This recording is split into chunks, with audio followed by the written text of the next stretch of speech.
Second. Do you have an opening line? Yes, I do. Okay. Um, yeah. Okay. So I'll follow your lead, then. So whenever you're ready. All right, let's go ahead and do this. Cinematic superstar and box office bomb. Today on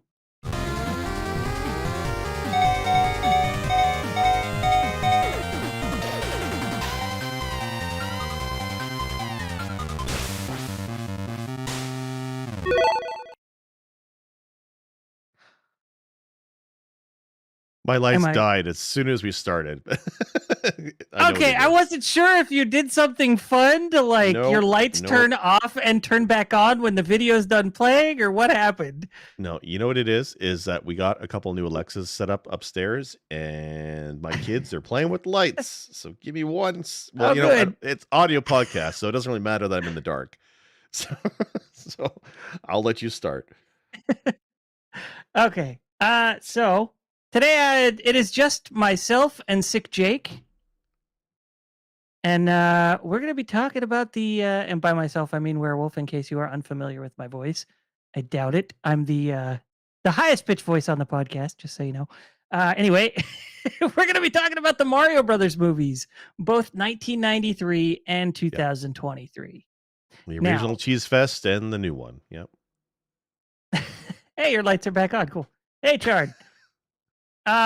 So yeah, I hadn't seen this movie in probably 10, 15 years, the 1993 one. Yep. And the 2023 one was the first movie I've seen in theaters since Pixels. Now, I Gosh, didn't Pixels stop was a going to while the ago. movies. It was. I didn't Yeah. stop going to the movies because of Pixels. I stopped going to the movies because it was hard for us to find someone to watch the kiddo and Right. for us to be interested in going and sitting in a theater, went back because the last time we went to the theater, it was either, do the cool experience in the D box seats, like Bane in Batman, The Dark Knight Rises, kicked our asses, right? That was awesome. But that was before the kiddo came around. After the kiddo came around, we kind of stopped doing movies very much. I think we did maybe two after he was born. And it didn't make a whole lot of sense to try and figure out, someone to babysit him, paying for that, paying for all the concessions. We just liked the convenience of watching movies at home. It was easier. We tried with Zootopia when he was older, at around 4, and he just wanted to say hi to everybody, so we ended up having to leave. We didn't want to be that family. And so this year, with the Mario movie coming out, we were like, "Hey, kiddo, do you want to try going to the theaters?" So this was the first time we'd been to the theater that now they have the recliner, Oh yeah. and it's such a different experience. First off, like 8 years made a huge difference. Yeah, the movie industry has kind of tried to bring in more of the comforts. The ones near us, they call it VIP now, where you can actually get alcohol and food brought to your chair, which is a bit different, like table We service to your actually chair. had Yeah, we had food brought to our chair. yeah, it's We great. we went all out. We were like, "Let's try everything. We're doing the movies Yeah, again, and this is either going to land for us or it's not. So let's make it as good as possible." So we yeah, had food brought to us, drinks brought to us. We showed up like 10 minutes before the movie started. There was nobody in there. I guess yeah. people don't feel the need to rush now that there's assigned seating. Like Well, and it's just all so that's new. I can't imagine not doing assigned seating for the movie theater. Like, I just can't anymore. It's been years since they brought it in. It's And it's such a game great. changer. Yeah, It really is. So, yeah, like after watching the the new movie with the kiddo, I was like, I gotta go back and watch the old one. It's been a long time. And so I asked the kiddo, I was like, dude, do you want to watch the old movie with me? Because we're gonna be doing a podcast episode about the Mario movies. And he was like, okay. And I was like, just so you know, it's not a great movie.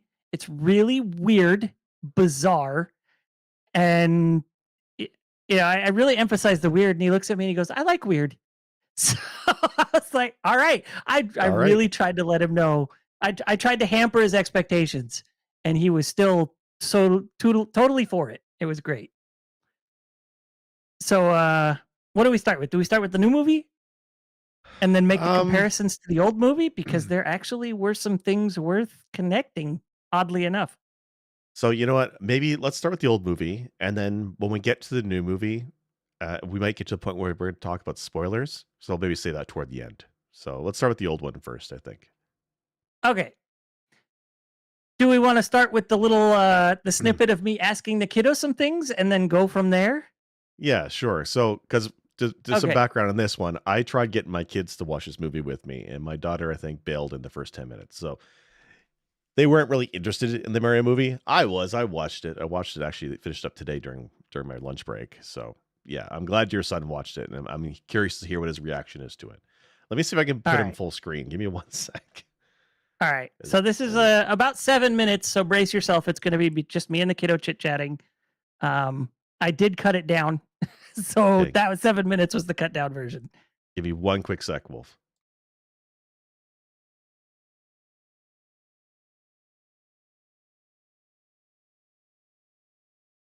Okay, if you want to start it, you should be Okay. good. Here we go. Tell us about the movie we watched yesterday. So we watched this movie called which is the old Super Mario movie. So the Super Mario Brothers movie from 1993, Yeah, the Super starring Bob Hoskins, John Leguizamo, and Dennis Hopper. And you have no idea who any of them are, do you? Yeah. What did you like about the movie? Um I liked the ending part. The ending part. What do you mean? Like the the normal Mario movies, like the normal Mario theme music. So the theme music that didn't make an appearance until the final couple of minutes of the movie. Yes. Okay. Was there anything else you liked about the movie besides that? Um I gotta say um that icy slide part. The slide through the pipes on the mattress? Yes. Okay. Was did it feel like a Mario movie to you? Absolutely not. No? No, because all of the time Luigi was wearing red? He wore white at points. He had points where he was wearing white pants or a white shirt. Yeah, but like at Brooklyn, he was wearing a white Yes, at the hoodie. beginning of the movie, he was wearing a red hoodie or sweater or something. Yeah, which really confuses me. So, quick question: how long did it take you to realize who was Mario and who was Luigi? Um, when they finally put on the plumber suits. It took you that long to realize who was Mario and Luigi? That happened over halfway through the movie. Yes. You knew who Luigi was before that. No. Yeah, you did. Okay. Did Mario seem like a good guy to you or no? Um, at some points, no. Why not? What did he do? Wasn't believing Luigi of trusting the fungus, which is, I know it sounds weird, but he was no, I saved this was my driving and stuff like that. Okay. So Mario was kind of he Selfish. yeah, is a better word for it, I'm sure, but that's anyway. Um what about Luigi? Did Luigi come off as Luigi to you? Yes. He did? Yes. Okay, why? How? Because his personality in the movie, he's curious. Hmm. A lot curious because um Luigi was ready to jump at that one part and he was floating but he was trusting himself. Yeah, but isn't Luigi usually a scaredy cat? Yes, but I just feel bad for him that he's always second place. Okay. So in that movie I like him. Okay. Yes. Um were there any standout moments for you aside from the Mario theme playing? What's a standout? Like moments that really stuck out for you or were really cool in general? I gotta say the boss fight. The boss fight. So the fight between Mario and King Koopa, as it were? Mhm. And also like that part with the bomb. Like every single scene. The Bob-omb just cruising around through the Yeah. under I don't know what you'd call it, I guess the undercarriage of the road. Yeah, it was like walking on the wall and Yeah. then now the roof. Like that's weird. And I'm like, yay. Now, one more question. Yeah. Well, I guess two more questions. The first one being, did you enjoy the movie? Yes. Yes, you enjoyed the movie. Did you enjoy it as a Mario movie? Kinda. You kept mentioning Cyberpunk during our watching it yesterday. Did it remind you of the Cyberpunk video game? Yes. The cars looked a lot like it, huh? Yes. Yeah. Yeah, and I liked the parts where they put on the boots. The boots, yeah, the jumping boots. Yeah, because they had that like a little part of that game over sound. Right? Oh yeah, they did, didn't they? I don't know if that was in the original cut or just the cut we watched, but it was kind of interesting. All right, any final thoughts on the movie before we finish this? No. No? No. Are you disappointed you watched it, or did you have fun? I had fun. Okay. Would you ever But watch it again? sometime yes. Oh, really? Okay. Oh. There you go. Okay, so if you had to rate it, what would you rate it out of 5 stars? I gotta say 4.5. Really? It was that good? Mhm. So it was a good movie, it was just not a good Mario movie is what you're saying? Yes. Okay. It would more be like a adventurous movie with And Mario references. okay. Last thing, just for context here. How old are you? 9 years old. 9 years old. Okay. You realize that that movie came out 30 years ago, right? That's before I was even When born. I was 10 years old. So I was about your age when that movie came out. Oh my goodness. Which one did you like better? The 1993 movie or the 2023 movie? The one we saw in theaters a couple weeks ago. 2023 movie. All That's right. the 2023 movie is more qualified as an actual Mario movie Thank you for your input, son. because everything was just humanized, like every character, and I'm like, I don't recognize them. Yeah, King Koopa being a human was what was kind of weird, huh? Yeah, so then I was like questioning these thoughts. What did you think of the Goombas? Weird as heck. Weird as heck. Fair. All right, Yep. thank you. Alrighty. Okay. There's a lot to So, unpack there. There is. So- I was actually thinking that exact same sentence. So So to start off with, though, we should probably say that we did watch the is it a fan director's cut, or is it as a It's group of the people are doing it? I don't know. Like it's called the Morton Jankel cut, as though Right. Rocky Morton and I think Sylvia Jankel was her name. Like as though it's the Snyder cut, right? Like Those are the directors that did the movie, right? So it's a lot of deleted footage or cut footage that's been spliced into it. I liked it. I Yeah. liked watching it with the cut footage myself personally. Yeah, Probably enjoyed it more with that footage than without, right? exactly. So first, my recommendation would be if you think that this movie's a bad movie, but you're interested in giving it another shot, go back and give that version a shot. You can find it online. It's not hard to find. It took me all of a Yeah. couple of minutes. I didn't want to dig out the DVD from the garage. I've got it buried in a tub behind a bunch of stuff. So I was like, I'll just do this. That So, game, did it get released on DVD? That's the one where I thought VHS, and that's the last we'd hear of it because it did not sell I- well as a I movie, right? Didn't do do well. think it got a DVD release. Mine, yeah, it did get a DVD release. Okay, all right. It probably didn't get a reprint or anything, but Okay, so it's great to hear a kid's perspective on this movie because that's who this movie was made for. It was made for kids, exactly. right?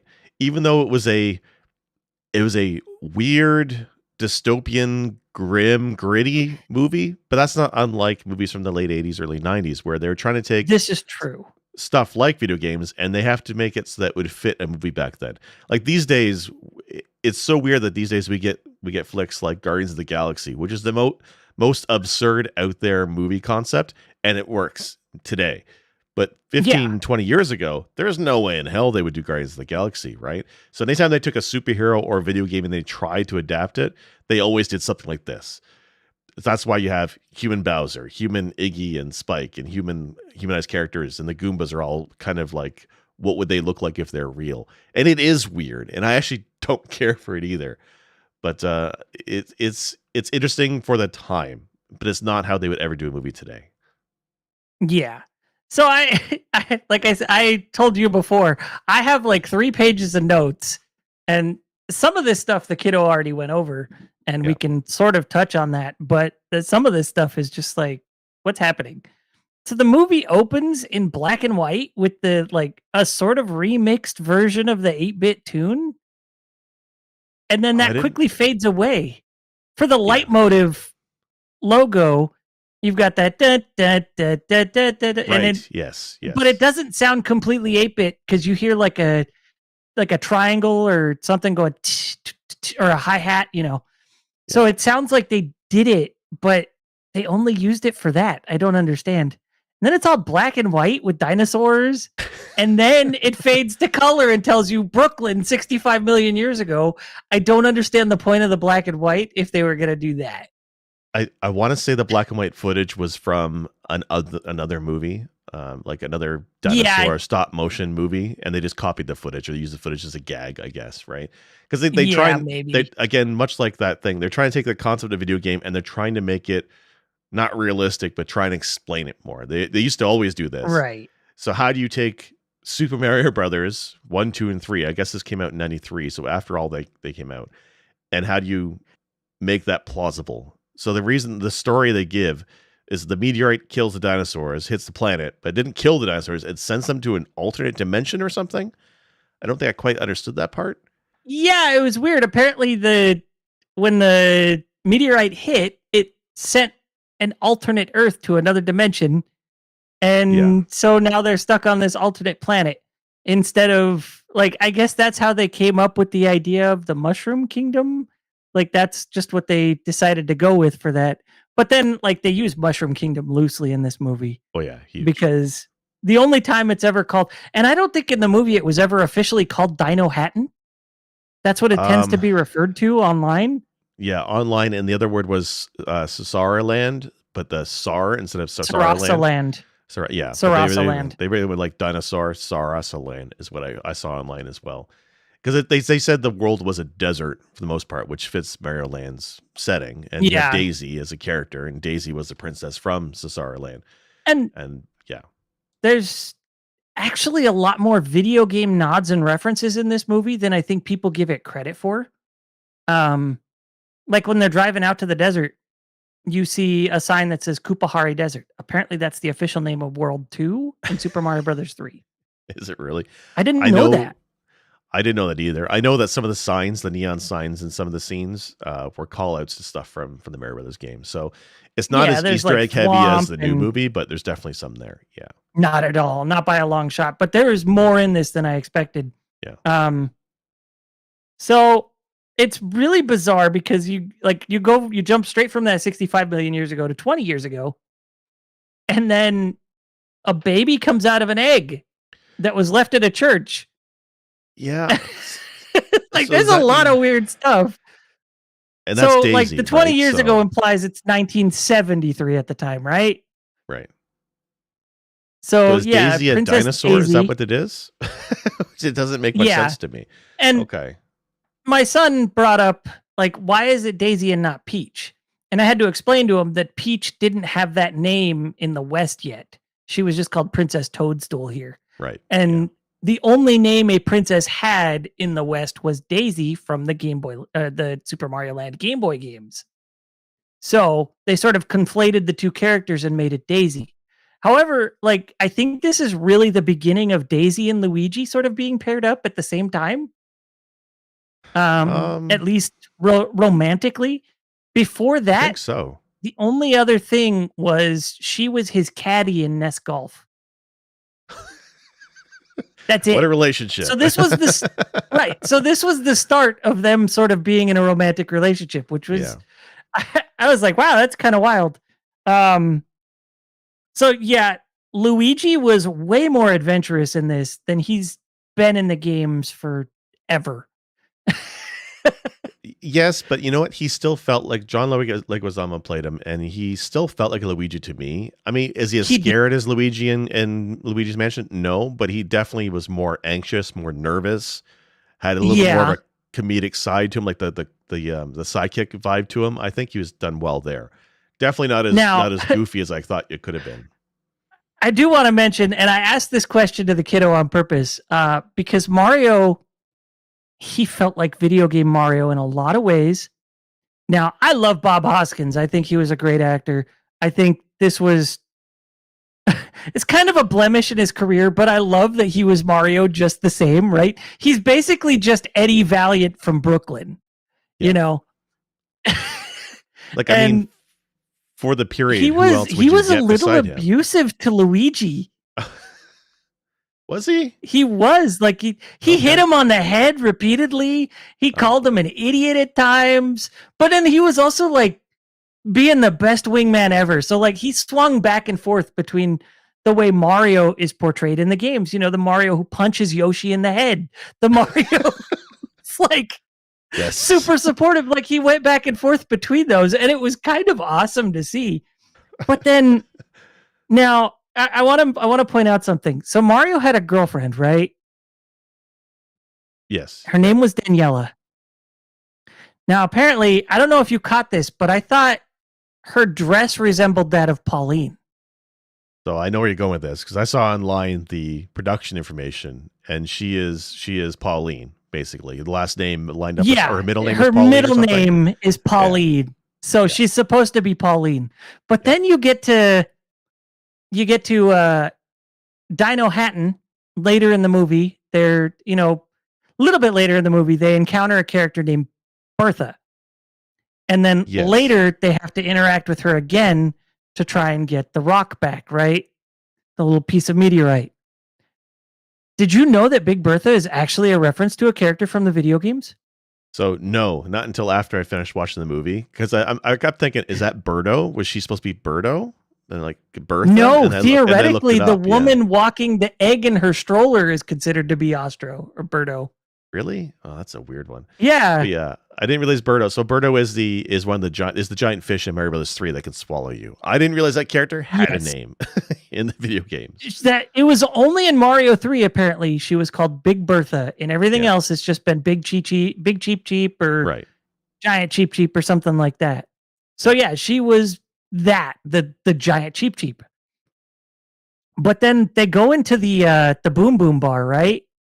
Now, I don't know if you saw this, but apparently John Leguizamo has come out and said that for that dance scene at the Boom Boom bar, a lot of those women in that scene were strippers hired on to do that scene.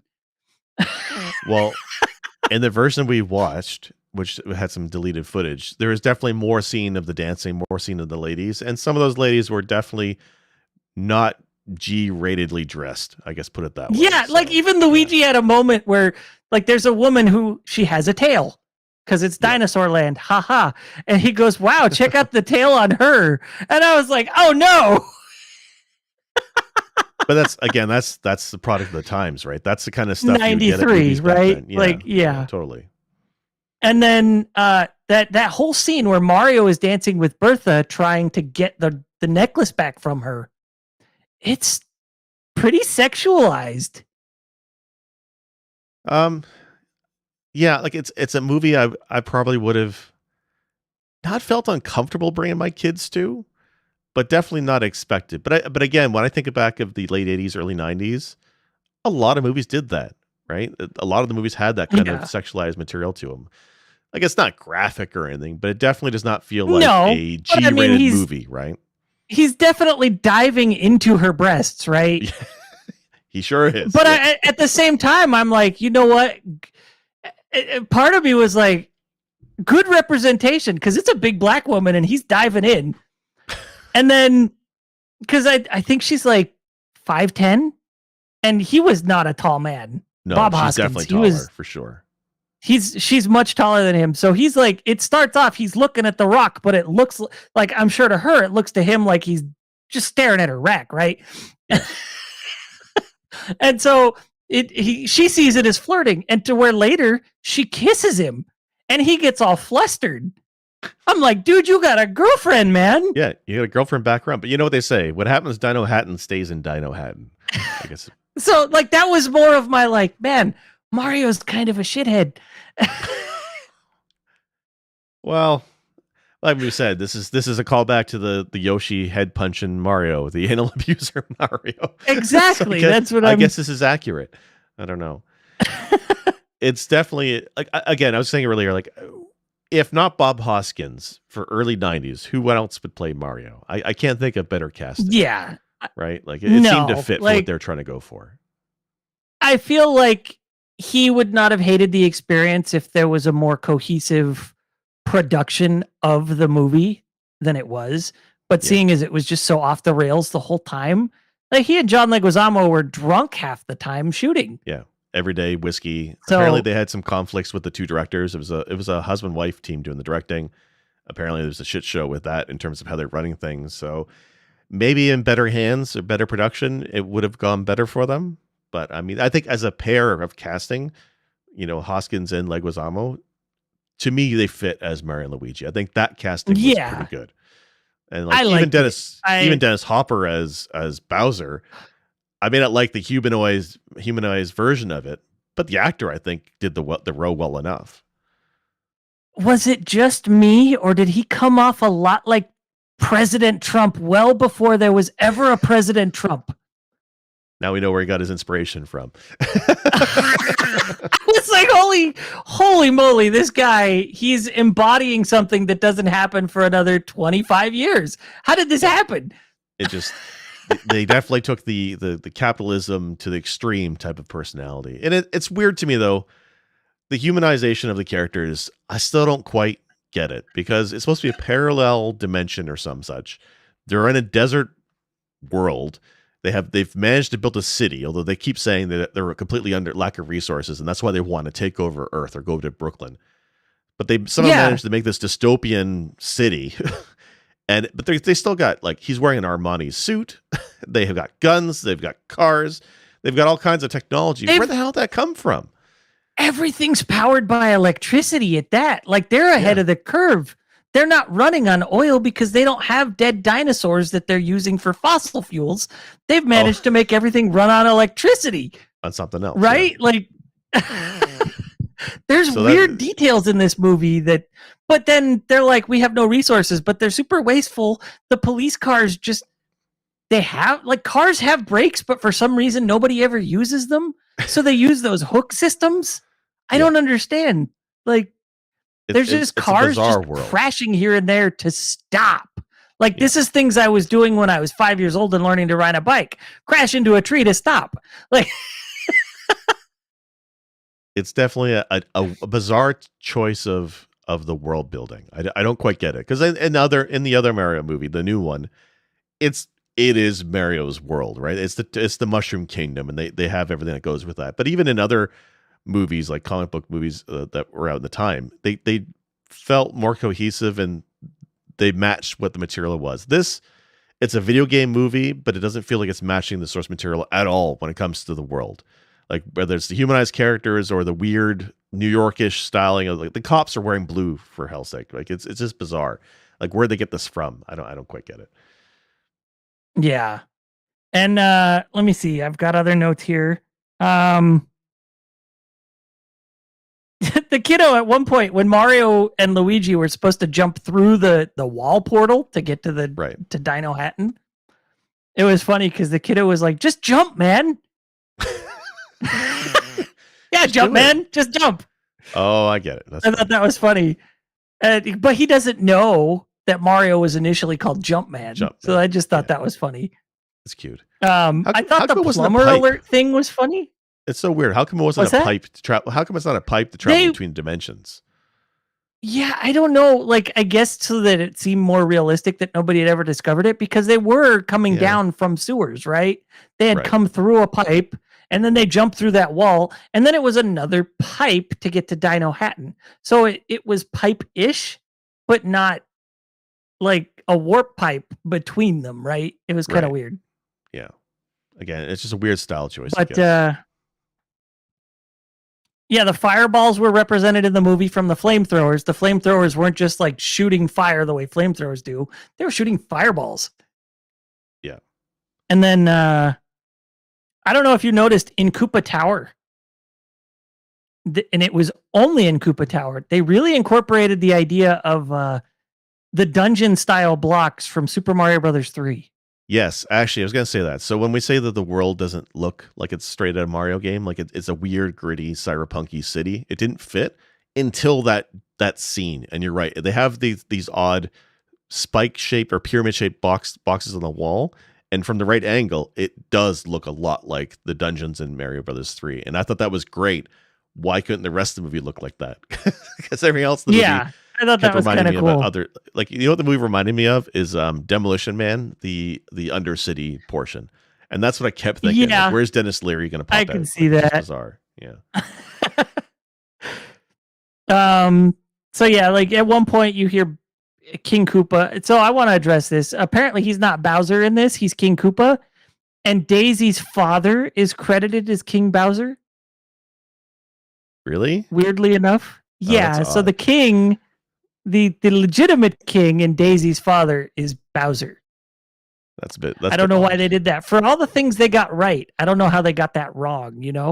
Well, it's like in the But original Mario Brothers, it wasn't Bowser; it was King Koopa. I thought in the manual. I think Bowser came later in Mario Brothers 3. Is that wrong? yeah, I think he Yeah, wasn't called Bowser until Super Mario 3. But yeah, at that point, that's like when he was started to be called Bowser.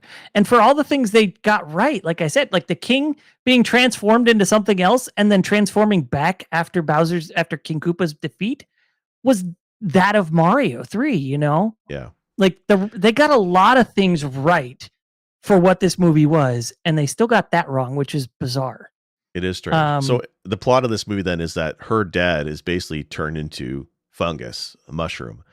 I don't understand yeah. why though, because if she is birthed from an egg, so she's a dinosaur, but her dad de-evolves into a mushroom with because basically Koopa has this machine that de-evolves or evolves people, and that's how he makes Goombas in this movie. Like he de-evolves the brains to make them Goombas, and I guess he does that to the king before Yeah. the movie starts.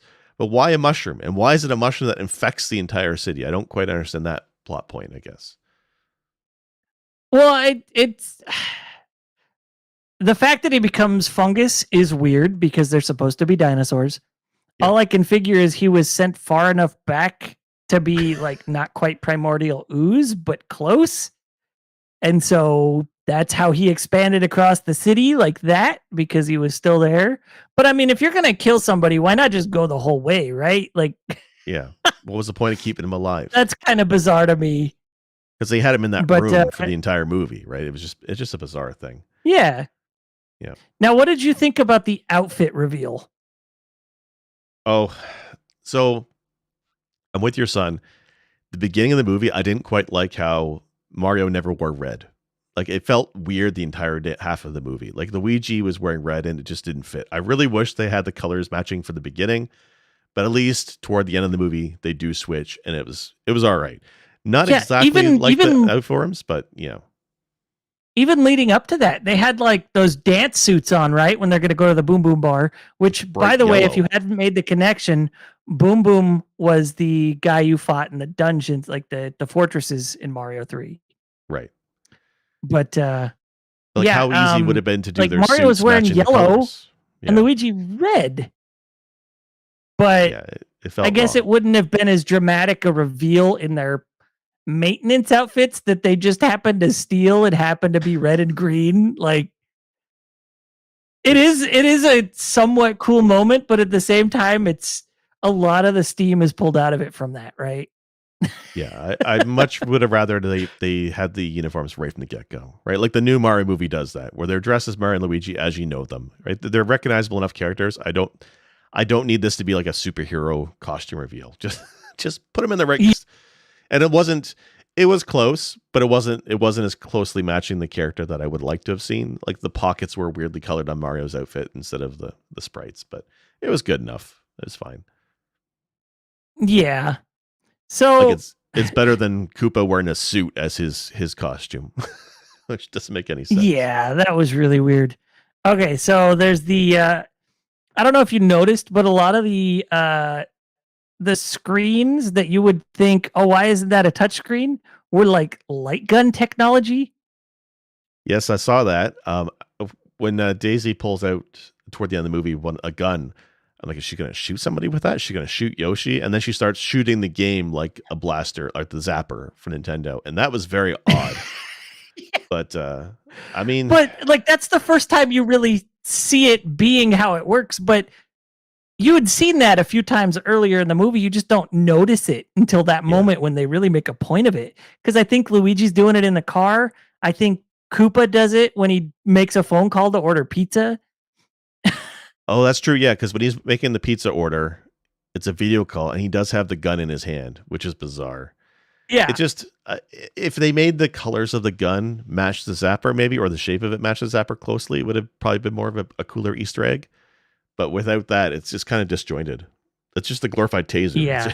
It's really bizarre. I do want to mention the fight at the end, the boss fight, as my kid referred to it, between King Koopa and Mario. Did you pick up the fact that it's on a bridge? Yes, it's on scaffolding, but it's on a bridge, which is Yeah, exactly it's what on a you bridge. want. All we And needed to then- see is there was no axe. If they included an axe, I think it would have been freaking perfect. But Koopa twice ends up in that hanging, I don't know what you'd call it. Like it was just a container full of rocks or something. I don't know. I don't Was know it what rocks? its purpose was, unless I it was thought it was like coal and they coal. use it for fire. I think it was like coal or some kind of But- fossil fuel. That's what I thought. I was getting clown car vibes from that. I can see that, but I don't think I picked up on that one. But Yeah, like while I was watching, I was like, is that supposed to be his clown car? Because he's in this thing and shooting at everybody from the safety of this hanging whatever it is. And That's I was like, true. it's like the clown car. And later when he ends up in it and he turns into the dinosaur, again, it came across like Bowser in his clown car. Like oh, because he's coming out. Yeah, he pops out. But that whole sequence. So when he's devolved into a dinosaur. First off, really lousy special effects. Like oh, it's like the worst special effects of the movie. like Yoshi looked pretty decent for what he is. So you think they could use some of that budget on what Bowser would look at the end.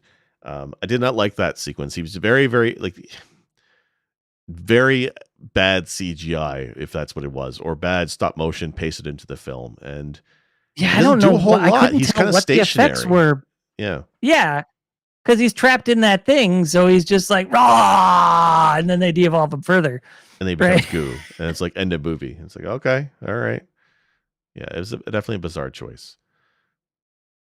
So I want to bring up this because I mentioned it talking to the kiddo. Why did it take the whole fucking movie to finally get the Mario theme? Yeah, so that's the thing with the difference between this movie and the new movie is definitely the music, right? So in this one, considering all the fantastic jams of music that is in Mario, Koji Kondo's done such great work, and they utilize almost none of it in this movie. So they really, as far as I can remember, they only use it twice. Once in the beginning, like you mentioned, for like a brief minute. Yeah. And it's not quite the same. And then the end, when they win, there's basically a Mario themed ditty. It's not pixelated or 8-bit at all. It's totally orchestrated, which is fine. But how Yeah. come between the start and the end, there's nothing remotely close to any of the themes? Like it's a bizarre choice. Like, did they not think it would work for film? Because I don't get it. know. At this point, even they're 4 games deep in the mainline series, and then it's not like they're throwing out the other games, the Game Boy games, because Daisy. So they Right. know there's all this music to pull from already that they Like could have at least nodded to in the main theme of the movie. Because the main thing, I kept listening to the music, like, okay, is it ever gonna feel like Mario music at all? And it never did. And the score was done by Alan Silvestri. So Who's a was great it composer. Yeah. Yeah. So was this Yeah. like his decision to just be like, well, I'm going to write what I'm going to write and we'll do that at the end as a nod to the games because I'm better than that? Or was this a deliberate choice where they were like, no, we want to save that for the end so it hits harder? I don't know, but it just seemed like a really weird decision to me, especially No, given like your primary audience is kids. If they right. hear the music from the games, they're going to go nuts. Like that's already going to add to their experience. Yeah, and, like, I feel like there's definitely I mean, the ice sliding portion of the movie, like, there's stuff that could have pulled from there, like, or the Invincibility Star theme, they could have used that somewhere, even if it's just, like, Yeah. hints of it, but, yeah, and Silvestri is, like, a great composer who's done a lot of fantastic movies. He's up there with, what's his name? Oh, the Superman guy. I'm gonna be kicking myself when I remember his Oh name. no, I should know it and I can't think of it right John now. I'm disappointed in myself. oh, Oh, John Williams? yes, John Williams. Like he's like Silvestri, John Williams. And there's a third guy, and they're all like these legendary composers of movies from that time period. And just this is what he's got. This is probably one of the most lackluster soundtracks I've heard in a while. I didn't care for the music at all. I can't Yeah. recall much thing. Nothing really stands out soundtrack wise, except for the end. So more punched. So I was kind of disappointed with that. But I mean, to be fair though, if you look at compared to the new Mario Brothers movie, the problem I have with the new Mario Brothers movie is they use too much licensed music. So at least we didn't have that problem with the 92 Yeah. flick, right? Sorry, I think I'm losing you a little. Oh, I'm losing frames. Give me a sec. Yeah, we're dropping the frames. You're very robot-y. Yeah, Oh no, give you're me a very sec. robot-y. I'm sorry.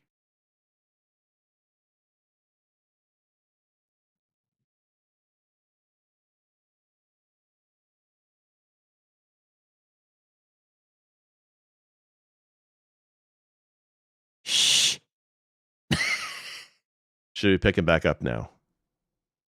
Okay. Okay. Hopefully give it a minute, clear up. So there was another thing I wanted to mention before we go on to talking about the modern movie. Um there was at the end of the movie, and I don't know if this was just in the Morton Jankel cut or in the original, because like I said, it's been a long time since I've seen the actual theatrical release. Um, but there's a song playing at the end after Bowser is defeated, and the Mario theme plays, and everything's sort of being wrapped up in Dino Hatton, and they show Iggy and Spike, Right. and you hear this song, "Smile After Smile." Da, da, da, da, da, da. I was like, is that supposed to be a Roger Rabbit reference? Because that's the song that Eddie hears when he cruises into Toontown.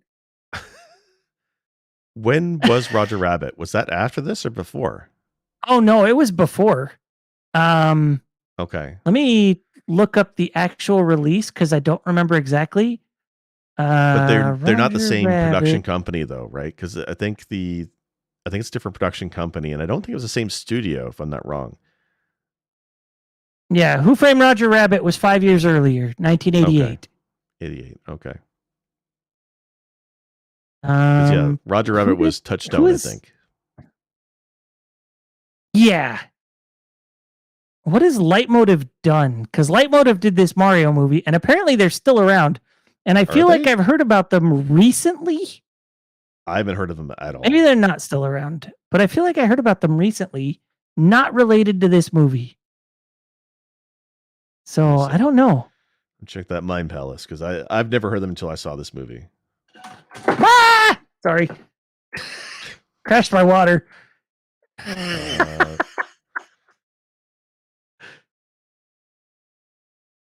Light Motive. Yeah, I don't know what they've done, and I'm Okay. having a heck of a I've time got a figuring list it out. here. So Okay. everybody's favorite movie, Showgirls. Oh. Mr. Magoo in 97. The Mod Oh, Squad. Leslie Nielsen. Cheaper by the Dozen. Steve Martin. And how come the Mario movie's not on here? I don't know. I Interesting. see There Be Dragons from 2011. I don't know One. that one at all. Oh, I might be having things wrong. I looked up Leitmotiv and it just redirected me to Ben Myron, who I think was a producer. So maybe that's different. Oh, Interesting. Yeah, huh. interesting. But Definitely not a yeah. popular studio either way. I mean, the Mario movie probably didn't improve their credibility either, because like this movie did terrible at the box office, right? I mean, this is the movie that Yeah. basically told Nintendo never do this again, right? Like this swore them off of movies for It decades, took right? them it took them 25 years to approach the idea again, Yeah, and then 5 more for the movie to come out because they had to be happy with it, right? So I think we're safe to move on to the 2023 movie as our focus at this point. sure. It's been a little Yeah. bit. Um, but I do want to mention watching the new movie, I did see some overlap with the 1993 film. Yeah, I like how in both versions we have the same kind of origin, right? You have Mario and Luigi, they're plumbers, they're in Brooklyn, and then they transition to the Mushroom Kingdom. The kingdoms Yeah, they're take both different struggling forms. plumbers. Yes. Yeah, to another company, right? Like in the old movie it was I can't remember the name of that. Scapelli, which Scapelli. is Yes. considered to be a combination of Spike and Donkey Kong Yeah, because of what happens to him. yeah, he gets de-evolved into a monkey, which is a bit of a stretch, but I'll take it. But yeah, in But the I new mean, movie, it's Spike and his plumbing or his construction company, and that's a good callback to Wrecking Crew, right? yeah. But so yeah, you got that overlap where they end up going downtown because of some emergency, right? Right. In the 93 film, it's Daisy saying, "Oh, Scapelli's screwing with the dig site." And in the new one, it's there's just happens to be this huge flood in Brooklyn. And so they've got to get down there and fix it. And in doing that fix, they wind up going to the other dimension. They both go in the sewers to it as well, which is great. The difference, of course, is that in the new Mario Brothers movie, they go into a freaking pipe, which is what I would expect. Because when I think Mario Brothers, even going back to the Mario Brothers, the original, it's always about the pipes, right? Yeah, and I don't know if you caught it in the new movie, but when they're going down through those pipe rooms, you see a sign that says level 1-2. Yes, I remember seeing that. Yeah.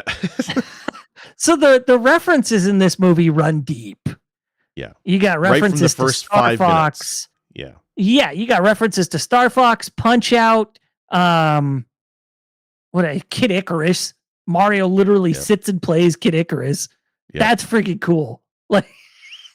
Like it takes place in you get the Punch Out bar, so you see pictures of like Glass Joe and whatnot. Punch Out Pizzeria or something. Yeah, and in the pizzeria you see Charles Martinet, who's the voice actor of Mario in the games, has a cameo as basically he's Jumpman. I guess it's the Donkey Kong. Giuseppe. Yeah, he's playing Giuseppe, who is supposed to be Jumpman, but he's also playing Donkey Kong. Yeah. Right? And then Charles Martinet also voices Mario's dad. Yeah, you get a whole extended family sequence, right? Where you get his dad, his uncle, his mother, and it's actually kind of neat to see the background on Mario, because I always thought of Mario as like a grown-up adult, like not living at home on his own. You don't get any background into his family at all, really, except for his brother. So it's kind of neat to see that in this movie. So they're supposedly, I would imagine in the new movie on the younger side, because in the old movie, Leguizamo's in his late 20s, I think. Hoskins was like 40-ish, give or take. It feels like a lot like he's in his 40s. And like when you're playing like Mario as a kid, I always felt Mario was like late 30s, early 40s. That's the way I always felt the character felt like age-wise. So it's neat to see in this that he's definitely younger. Although he's got a hell of a mustache for somebody who's probably in his 20s. Yeah. But I imagine like in the new movie, they both come across as like early 20s maybe at the oldest. Yeah.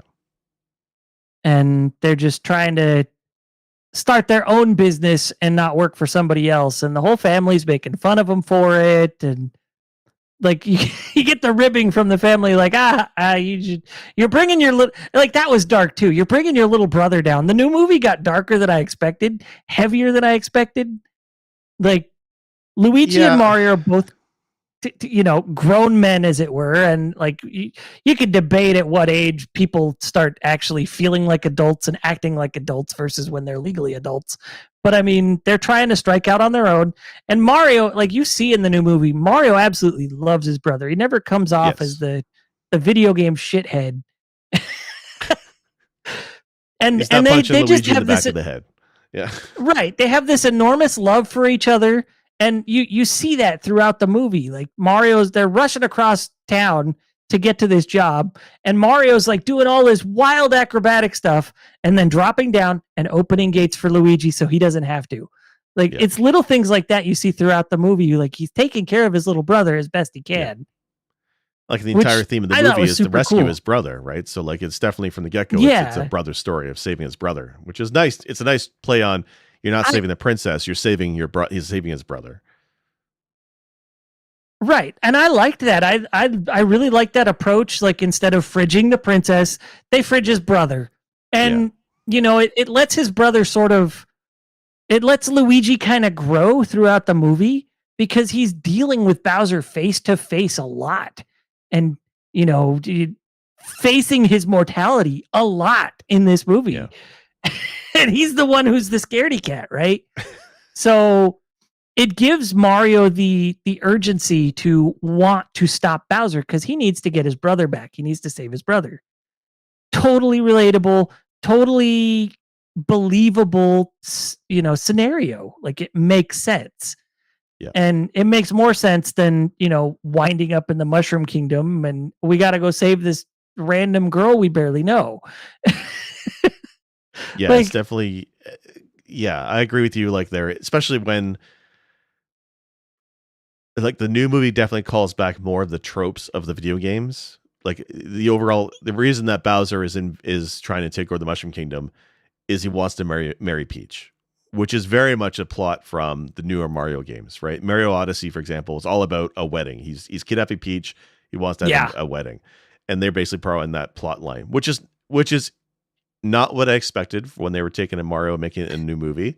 But I'm glad they did it, right? I think what the angle with it was interesting. And again, it takes the focus off of rescuing a princess. He's rescuing his brother. And Bowser's just protagonist, but he's not, or an antagonist, but he's not the ultimate villain. Like he's just in love.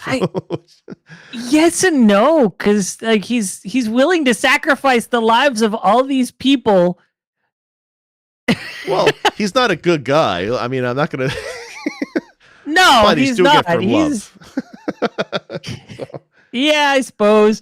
Which, by the way, his song is stupidly catchy. It was stuck in my head for over a week. Peaches, peaches, peaches. Yeah, I can't sing it, but there is peaches, peaches. There is a good chance you're going to see that winning a Grammy or an Oscar later this year, and it's going to be so bizarre. Or at least a nomination, which is going to be weird. Like, what Grammy is like, Peach, you're so cool, and with my star, we're gonna rule. And it was very Jack Black. It's great. But I mean, if South Park can win an Oscar for Best Song, then there's definitely a place for Peaches and Jack Black to win. Because Jack Black is a stellar, hilarious, but he's also a very talented musician. And it just happens he's really hilarious. But I could see him winning something. Can I mention that Seth Rogen was absolutely perfect for Donkey Kong? So I'm not a big fan of Seth Rogen. I don't really like how he plays the same typecasted character. Like in interviews, Seth Rogen said, "You want me to play in the Mario movie? I don't do voices, right? He just does himself." But you're right. In this, if he is Donkey Kong, like when they wrote the Donkey Kong character, it's definitely a Seth Rogen analog, and it fits. Whereas I see Seth Rogen in other movies, and I can't stand him because he's the same guy all the time. At least this was written for a character in that kind of like stoner-esque, good for nothing, lazy son type of role. Yeah. Right? And it was funny because Wife Wolf, when she saw that scene where Mario gets the mini mushroom, and as soon as I saw that little mushroom, I knew exactly what it was. I heard people in the theater going, "Oh, poison mushroom," and I was like, "Nope." He got that mini mushroom, but he's like this big, running at Bowser, eyes closed. Ah! And you just hear or not Bowser, Donkey Kong, and you just hear that Seth Rogen laugh when he looks at Mario, and it just the wife was like, it fits. He did no acting for that, and it was perfect. Yeah, this is like one of those roles where he was just meant for this role for sure. Because like I was kind of, when I first heard about the casting for the new Mario movie, and I guess we can talk about Chris Pratt a little bit later, but when they were running down the famous people doing the voices and stuff, like Michael Keenan Key from Key and Peele is Toad. I'm like, okay, sure. And then they have Frank Armisen is Cranky Kong. What? Fred Armisen. Fred Armisen is Cranky Kong. Like, okay. And you don't have Charles Martinet for Mario. Yeah, it kind of fit. It's just a lot of weird choices. I'm not quite sold in the actress who did Peach. I don't really care for her very much. Like, honestly, the character that stayed out for me was Luigi. Like Charlie Day as Luigi was pretty good. I liked him a lot. And it was funny because there's an interview with him where they're like, how did you feel about playing Luigi? And he's like, well, he sounds kind of cartoony, but I sound cartoony. Like, that's just my natural voice. Yeah. So like he has that inherent anxious nature to his personality that kind of fits the role. So he's another one where I don't think he had to stretch very far for Luigi. I honestly, when they announced the cast, I was like, okay, I get Jack Black. Yes. I get Charlie Day, and I get Seth Rogen. Those were the three I completely understood when they announced the cast.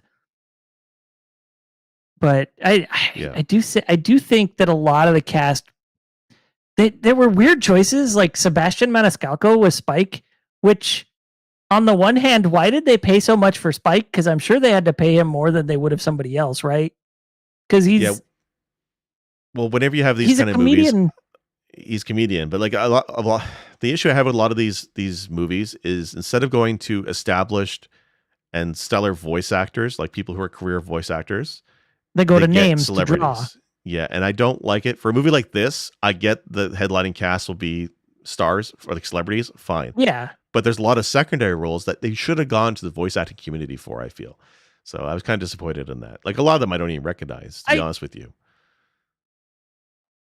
See, I didn't mind Anya Taylor-Joy as Peach. I thought she worked, especially given, like, I have seen Menu recently. I don't know if you've ever seen that movie.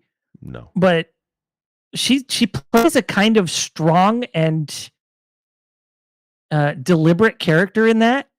And I kind of saw that in Peach here, and I'm sure like they had nothing to do with each other, but she can play that sort of character, and Peach was portrayed as strong, independent, capable, which I loved. Like that was a nice change. It kind of drew back from the old Super Mario Brothers Super Show because, you know, for every single time Toadstool was kidnapped, she was also kicking ass, right? Yeah. Ever since Mario 2, it's in like comics and visual media, like a lot of times she gets portrayed as kicking ass, not necessarily in the games, but even in Odyssey after she was kidnapped, and both Bowser and Mario are kind of like putting her on the spot at the end, and she was like, no, neither of you, go away, I'm leaving.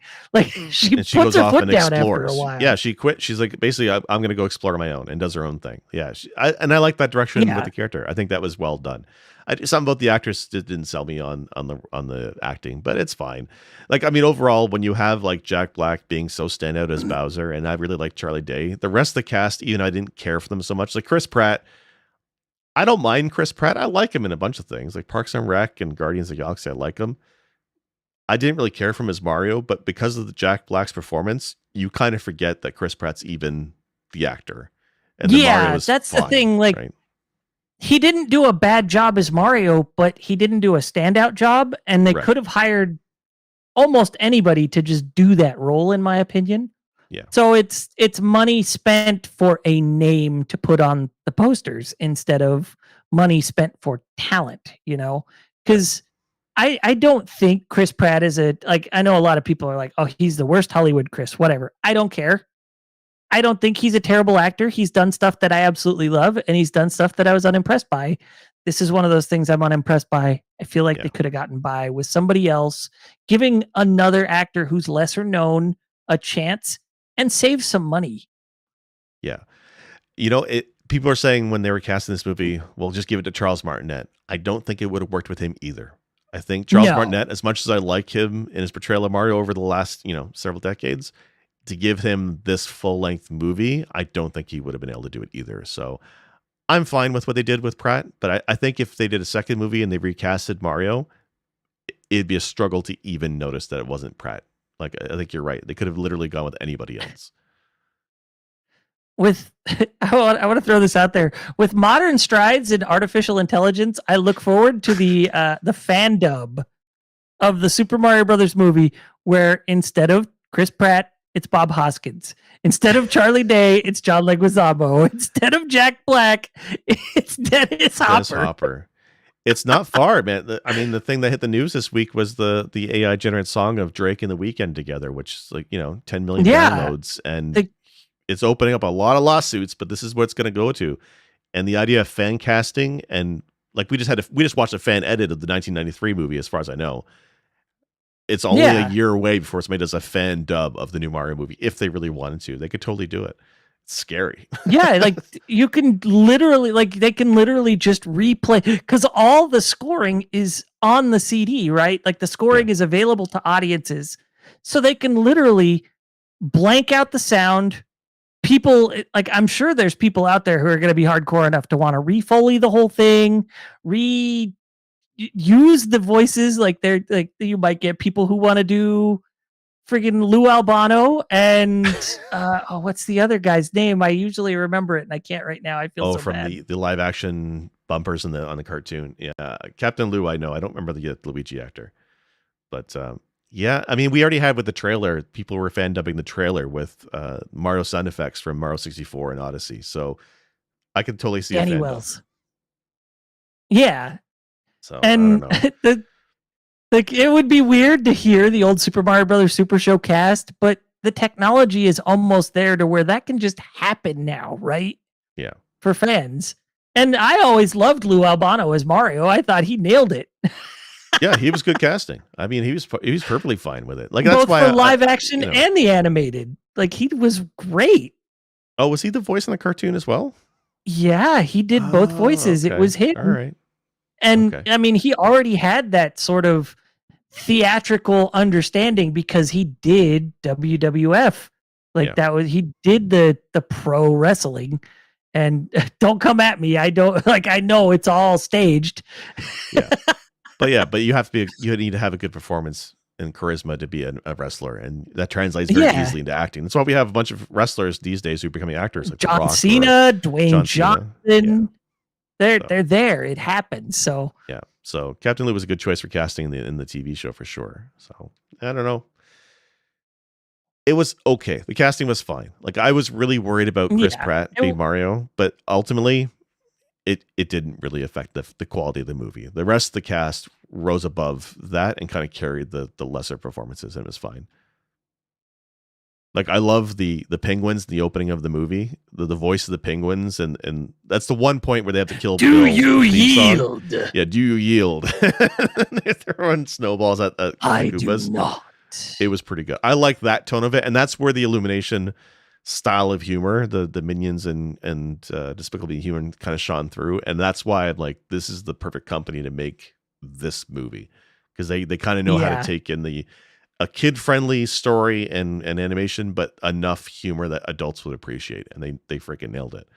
And it's just instead of having hiring strippers for a dance scene, they just have tongue-in-cheek jokes for the adults that are over the kids' heads. It's a little less it's more family friendly, I should say.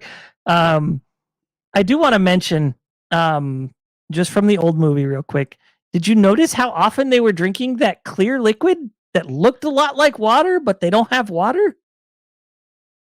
Don't think so. I don't think they kept drinking, like, they had little shot glasses and stuff they kept drinking, and they always showed that it had a worm in it. Yeah, so I did notice that part. So what was weird about the old movie was I think they understood that their characters all looked almost too human. Probably they are too human, and I think every so often they had to throw in something to remind the viewer that, hey, these are actually evolved dinosaurs. like whether they're eating the worm or they're just taking a weird mud bath for some reason, or when he's ordered the pizza, the ingredients on it, they just every 20 minutes they have to throw in a hey, just a reminder, he looks human, but he's not. And it was a weird take, and that's why I kind of wish I they did something else with the design of the characters. I think it worked on that level, but I think it was also a lot less deliberate than that, as in, or maybe more deliberate, depending on how you want to look at it. There's a neon sign at the Boom Boom Bar for Wiggler's Liquor. Oh no. So I think those little worms that they were eating are supposed to be Wigglers, the Wiggler. caterpillars from Mario World. Like That's a the way weird they pull. incorporated random stuff from the games, right? Yeah. It's so bizarre. And then the new movie did it so well, so seamlessly, and they reference so much. Like I said, like they don't just pull from Super Mario Brothers, they pull from Super Mario Odyssey. They reach outside of and Mario Galaxy. You got a Luma that's just endlessly depressing. Yeah, which is hilarious. Like he's so homicidally suicidal. It's crazy. Like when my girls were watching him, it's like, oh, he's cute. Who's that? And I'm like, oh, it's Luma from Galaxy. And then the words coming out of that thing's mouth. My youngest was asking me what he was talking about. I'm like, don't worry about it. Just don't worry about it. It's fine. But the Easter eggs. It also it pulled from, like, even for the main story though, they pulled from Mario Kart. They pulled from what was the other one I was gonna mention? Shoot. Oh no, now I forgot. Crap. But I mean, like, I'm sorry. all the Donkey Kong games were there. They had Diddy Kong was represented. Cranky Kong was Yeah. there. So They that's all have there. the Donkey Kong rap. Part of it, yeah. Well, Which yeah, is- but I mean, you got Seth Rogen going DK, Donkey Kong. It's definitely a deep pull. But for the Mario references, one of the Easter eggs I thought was hilarious, like it's just neat that they went that far with it, is Toad has a backpack and there's a patch on the back of his backpack and it's an upside down pyramid. And that's what one of the worlds in Odyssey has, the upside down pyramid. And in Odyssey, one of the small things you can get is stickers for your ship of each of the different lands you visit. And the upside down pyramid is one of the stickers you get in game. And that's a patch on Toad's backpack. It's such a Neat, tiny little detail, but the fact that the research to pull shit like that to put in the movie is wild to me. There are just so many small things like that. And like, this movie is full of those. It's just crazy. Yeah, and like they do go through that area in their travels to Donkey Kong Country as well. Right. The other thing I was going to mention, the Mario Maker reference didn't even register with me. I was just like, that's neat. And Which the part? wife was like, that's Mario Maker. So Peach pulls out this giant question block from the water and it unloads into a giant obstacle course. Oh, I see. Oh, that actually makes That's that Mario scene Maker. make more sense now, actually. Yeah. Because that was a weird part of the movie where, I mean, you knew at some point they were going to have to do an obstacle course because that's what Mario is. Yeah. I wasn't quite sure, but them doing that as a training course felt weird. But if you take it as, well, this is Mario Maker and this is what they do in their backyard for training, that makes a lot more sense now. Because that was a bit strange.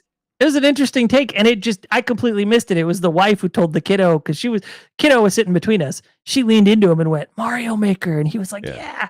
And I didn't even hear that. Like, I got told later on that day after we were well out of the movie. But sure, there's a couple of things in the movie that are like, they kind of demand you're familiar with the games, which honestly, most people going to see this movie are either familiar or they're taking people who are familiar. So like the giant, they had on Mario Kart Rainbow Road, right? They've got this big Mad Max style scene with all the cars battling. And you got the blue shell Koopa in the giant tank, and his tank gets destroyed. And he just goes, blue shell, and just flies off. Like, yeah, which makes no sense to anybody who's not familiar with Mario Kart. But if you played any of the recent Mario Kart, you're just like, oh yeah, fucking blue shell. As long as you're familiar with Mario Kart from N64 on, you know the blue shell. And so that's the thing with this movie, is that this movie was made for fans of Mario and kids, right? And because when it first came out, the first thing I do is I usually look at Rotten Tomatoes, and I'm not saying I go based on Rotten Tomatoes for everything, especially a movie like this. But the reviews on this from critics were pretty bad. But when I actually saw the movie, 5% or something. yeah. But when you see the movie, you're like, well, this makes sense for a Mario movie. This is good. This is a good movie for Mario. This is up there with Sonic. I And think this is better than Sonic. So I think this is a movie where the critics who are oh yeah. reviewing it were not necessarily familiar with the source material. And if you're not familiar with Mario, then yeah, this movie's not going to be for you. Yeah, it's one of those things where movie critics aren't necessary. It's the audience score that matters here. Because, like you said, Yeah. Rotten Tomatoes, like the critic score is 55 or something. At least when I last checked, I don't know if it's changed. But when I checked, the critic score was 55, and the audience score was 96. Yeah. That's Like, such a way up there. drastic difference. Yeah. Now, Like go ahead. So like, yeah, if you're a fan of Mario in any capacity, then this movie is for you, right? Just the constant stream of Easter eggs, the music is so great. Like it's all, not all of it, but a lot of it's rearrangements of classic Mario tunes. So it's just a nostalgia trip from start to finish. So I can see Yeah, why it's 96%. and like you were saying earlier with the soundtrack, like I didn't think they were super heavy-handed with the 80s hits, as we'll call them, because they do pull a lot from 80s bands for the score, or the soundtrack rather, not the score. The only one that felt out of place to me was Aha's Take on Me. That's the only one I was like, that doesn't make sense. But then you posted in our private channel in the Discord the other day that they wanted to put Jump. Oh my gosh, Van Halen's Jump Yeah. at the end, and instead of the star music, one, invincibility, right? Do you know what the meaning behind the song Jump is? It totally doesn't fit there, other than the fact that Mario and Luigi jump. Like, come on, guys. what I didn't like music wise was the Hero song. Is it Pat Benatar who does Hero? I can't recall now. But that song, I like that song. Oh no, that was Bonnie Tyler. Bonnie Tyler. Okay, so that song, because that was in Short Circuit back in the day, and it's most recently been it was done really well in Shrek, right? Shrek has a scene with Hero in it, and that's like a really great fusion of that song with an animated movie. And for Mario to do it, even though Shrek was years ago, I feel like that song belongs to Shrek. So when I heard it in this movie, it felt a little bit too out of place, a little bit too cliche. Maybe just one too many licensed songs, maybe. Maybe, but at the same time, I hear that song and I'm like, I'm in. I loved it. It's a good song. I loved it in Short Circuit. I loved it in Shrek. I loved it in Saints Row the Third. It just all the S properties. Come on now, Short Circuit, Shrek, Super Mario, Saints Row. It's just one of those songs in the 80s where it's like it feels like it's just too much, but it's not. Like I said, it fit. It just, I wish there was a little bit less of the licensed music, especially when they did such a great job with the remixes of the Mario tunes, right? Like the Invincibility song was great, and all the things are really well done. Like, and I heard the composer or composers, I don't know if it was just one or if it was a couple, but they, like, whoever it was did an amazing job. And I'm sorry, I don't know who it was. I don't follow composers nearly as closely as I used to. Yeah, but it's I want to say I think they consulted with Koji Kondo, I think, who's the Mario composer, right? So it seems like they did right by the music. The only reason I was a little upset with it or annoyed with it is that I heard the soundtrack, the OST to this movie, is on Spotify, and there's tracks that are on that Spotify list that were not incorporated in the movie because they pulled them out in place of licensed music, and that feels like a waste to me. I mean, if you already have music and it's based on Mario, it fits the world, then I'd rather use that music. So overall, the soundtrack was fine. Okay, so before we wrap up this episode, while we're talking about Mario, to film adaptations, well, it's not film, it's television. Did you ever watch the Super Mario Brothers Super Show growing up? I did. It was a long time ago. The one I watched, though, was more based on Mario 1 and 2 and less on 3, because there was a couple of series of the Mario cartoon. Yeah, so there was a Super Mario Brothers Super Show, which was the live action with Danny Wells and Lou Albano, and then it would like drop to cartoon. They'd have live action skit, cartoon, live action skit, cartoon, live action, right?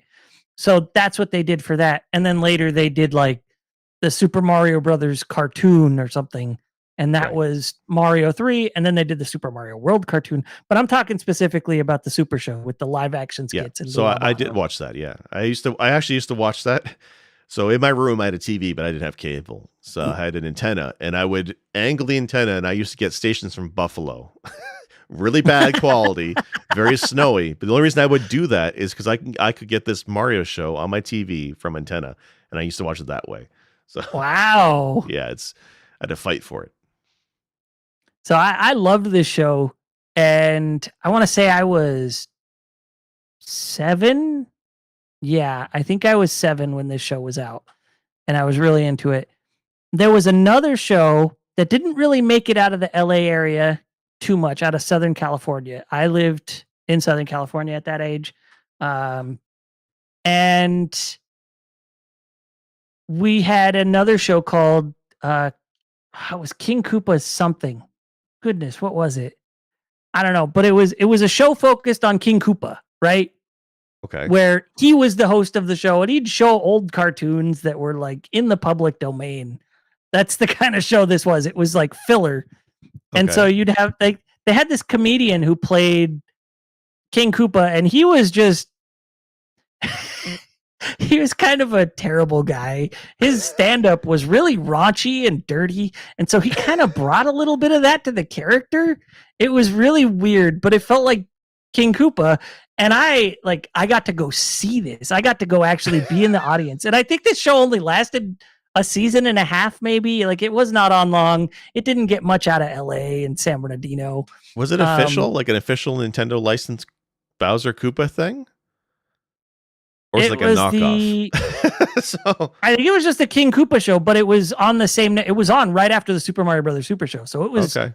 part of the licensing agreement. I assume, Huh.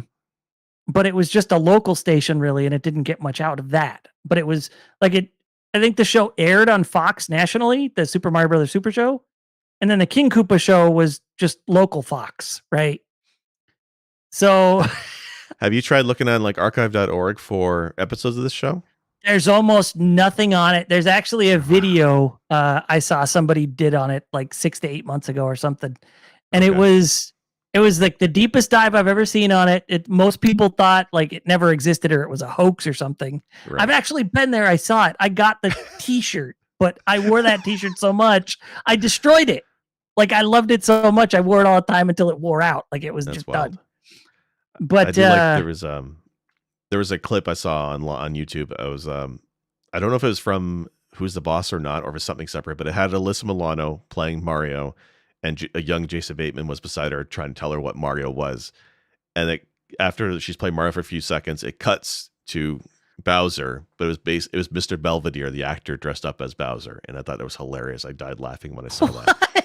I'll put it in our Discord, but yeah, it's Mr. Belvedere dressed up as Bowser for like 30 seconds. It was pretty funny. So, but again, it goes to show you that for that time, whenever Hollywood touched video games in the 80s and 90s, they almost never did it right. Like, it was just off. I do want to mention something funny that I find amusing. So we got Last of Us, right, with Pedro Pascal. Yep. And then Saturday Night Live was like, well, we're having Pedro Pascal on. Let's do that with Super Mario Brothers. It's so good. They're like, but it had so much in common with the old movie.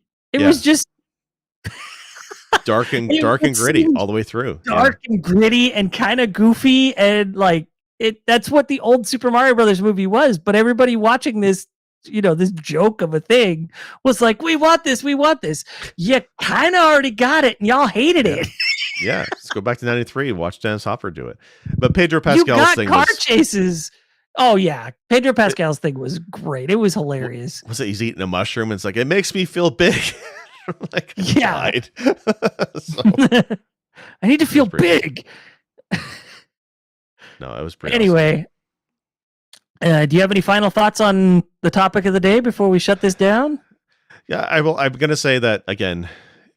I love all the old video game inspired movies, even if they are terrible, right? Like, I liked Ninja Turtles, even though, I mean, that was a comic book, but whatever. I liked The Wizard a hell of a lot, even though it was not a good movie. And same thing with Mario. It's just Pinball Wizard. It's not. You're wrong. Wizard's a great movie. Fred Savage forever. But the Mario movie it's worth a watch. I'm glad I watched it. Especially glad I watched this fan director's cut because it's an extra 20 minutes I think of footage, and it just adds just enough where I'm like, okay, this is great, right? I felt like the original was a little bit too short. This expands it just enough to make it really a little more cohesive. It's still a bad movie. It's still a cheesy ass movie, but it's totally worth watching. It's like that new Power Rangers thing that came out this week, where they got Once the and original. always, Yeah, the I original power. watched They got it. the original actors were available, and they redid it, and it's just as cheesy, it's just as terrible as the original TV show. But that's what you want. You want that cheese because that's what it is. And for Mario, Yeah, and it fits right as much as I like the new yes, one. But yeah, definitely. I mean, and touching on the Power Rangers Once and Always special, like it felt like the old season 1 show, right? Like it had a better yeah, budget, but it felt like that. The acting was so over the top cheese, like kind of wink wink, you know. yeah.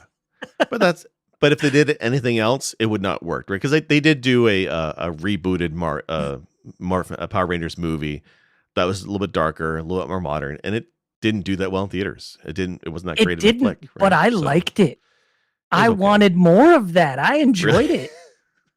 who's But the I love who's the who's what? director that did the animated Castlevania? The producer of that, I think is it Oh, I Shankar? Is it Adi Shankar? I yeah. think. Okay, so he Mhm. has what he calls his bootleg universe of short films, and he did a bootleg Power Rangers, and that was fun Yeah. too. And he's done a I few of liked those. that too. That was neat. Yeah, that was really good. So Uh, I mean, but yeah, I love these rogue takes on things, and so like this new Power Rangers that came out, the movie in 2017, I really enjoyed it, and like they leaned into some stuff, like the scoring.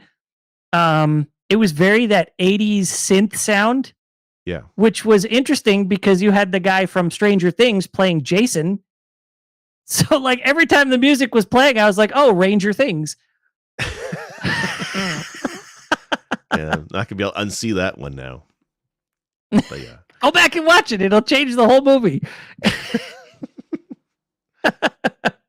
Is there another? Is But there now that this movie did so well for Nintendo? Because I want to say this is one of the best selling one of the best selling anime movies in forever. Like it's definitely a hit for Illumination. So Nintendo's probably going to be more willing to open up a bit more of their IP for movies and film. Do you think like a Zelda movie is worth doing?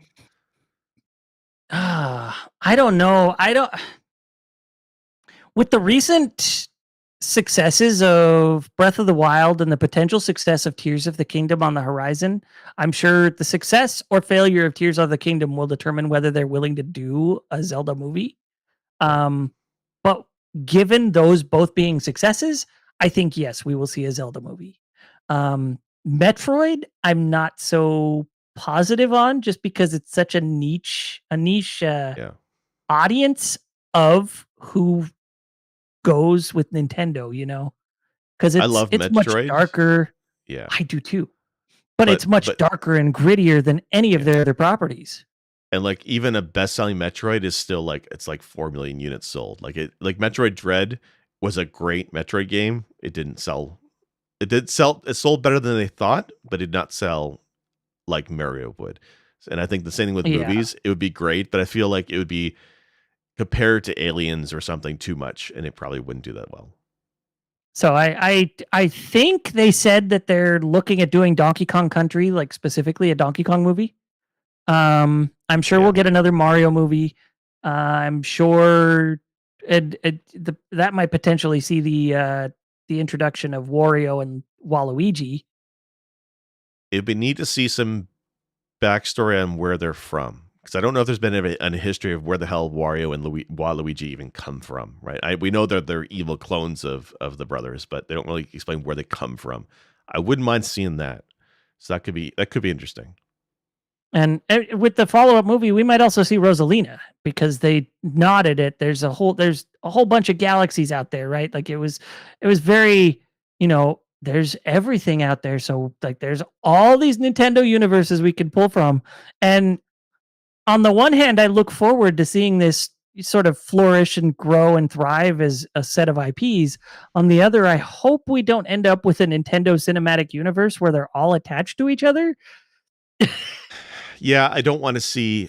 I don't want to see what they've done with Star Wars and Marvel applied to Nintendo. I don't think they would ever get that Yeah, point I don't because yeah. I don't want to see a Star Fox Mario crossover anytime ever in that regards. Like, don't give us a Smash Brothers movie, okay? Just give us focused stories and focused IPs, and we're good. Yeah. Like I don't want to see Kirby cross with Mario. To be honest with you, when they mentioned Donkey Kong in the casting in the Mario movie, I know they exist in the same world because we have, of course, Mario was in Donkey Kong. But I didn't like that they were being crossed together because I always felt post DKC Donkey Kong was really felt like more of a separate thing. And I don't like the idea that they cross over. But it worked in this movie, but I wasn't expecting it to be as decent as it was. It's going to be weird when, the Kong country is facing King K. Rool in their own movie and don't reach out to the Mushroom Kingdom for assistance. Right. That's going to be odd. Yeah. Well, you never know. Maybe they'll bring Toad over because who doesn't like Toad? So true. They might have cameos. Maybe that's what they'll give us to like connect things. Is Toad will be a regular. Yeah, which would be fine. I like Toad. And yeah. So anyway, I think that about does it for this episode. I can keep talking, but I'm sure we're running quite long here, so I'll shut my face and I will mention, like, those of you listening, come check us out on the Discord. You could come to our website. We've got the link to our Discord there. It is pressbtocancel.com is where you'll find it. You can come chat with us. Our socials are on there. If you do want to watch this, because we do record video, if you listen, you can find it on either YouTube or Spotify. So yeah, come check us out. If you think there's anything we forgot or missed, please let us know. And yeah, that's about it. Do you have anything you want to mention? Did we want to? Yeah, for me personally, okay, it's two things. Chard and I were on Arcade Pit. You can check that over on the VOD over on Smite's channel on twitch.tv/Smite, SMIGHT. We actually won, which is amazing. All we wanted to do was break 100 points. We actually won, which is a lot of fun. And then for myself, I do have a arcade controller. It's a snack box, and it has hot swappable switches. Exciting! But I bought a bunch of switches, and I was messing around with them. And I did a video of me changing the switches and testing them out and the sounds and differences. So I'm going to be putting that up on YouTube in the next couple of days. So you can see a TikTok, I guess I did, where I was messing around with it a little bit, but I'll be doing a YouTube video of it soon. So I know I'm supposed to be playing Final Fantasy VI. You're the only one here to address this with, but I'm going to broach it here and get your opinion, and people can sort of chime in on that too. Seeing as I tried to start the Super Nintendo version and didn't get any audio in the recording, should I play the Pixel remaster since that just dropped on the Switch? Or should I play the Super Nintendo version? Because that wasn't an option when I asked 4 months ago. So the redone music in the Pixel remasters is good. I still felt the original Super Nintendo music was better, but I might be in the minority in that. There's one sequence in particular that I don't like how they did it in the Pixel remaster, but I don't know. I mean, it's the opera scene. Yeah, I think the original. I liked it. Really? See, the original opera scene. I watched a little bit of that online. I thought it was neat. I didn't care for I liked it on the Super Nintendo because of the technology at the time. They still managed to make it sound like actual opera music. I dig it. Yeah. I don't think there's anything new in the Pixel remasters in terms of content. I think it's the same content, if I'm not wrong. They might have that. There's like one additional dungeon I think that was added in the GBA version that might be in the Pixel remasters. I don't recall, but it's not really. It doesn't really affect the story or anything like that. As long as you can, like when we do the Sisyphean episode next year, as long as you can, I mean, you'd want to relate it to like the original Pixel graphics, because the Pixel remaster, it's certainly better than what the mobile versions of the games did with the sprites, but it's still changed, I guess. I don't know. I'm trying to think. I know Final Fantasy 1 especially was changed, but yeah, I would play the SNES version. Might be personally, I would play the SNES version. You can always listen to the Pixel remaster music. So, oh, we didn't. Are we doing nominations for top 100 this week? Do you have one or not? I do in that list that I put on there a while back. So do you have one or no? If not, we can postpone and just add to that next week. Let's postpone because I don't want to put something because we're gonna run out of spots. I completely forgot about All it until right. just now. So, Okay. all right. I will All spend some time this weekend and put together my nominations so that I'm more prepared for that in the future. right. Yeah, I should make a list for ahead of time. Is what I should be doing too. All right. All righty. Well, thank you everybody for listening. Trust the fungus.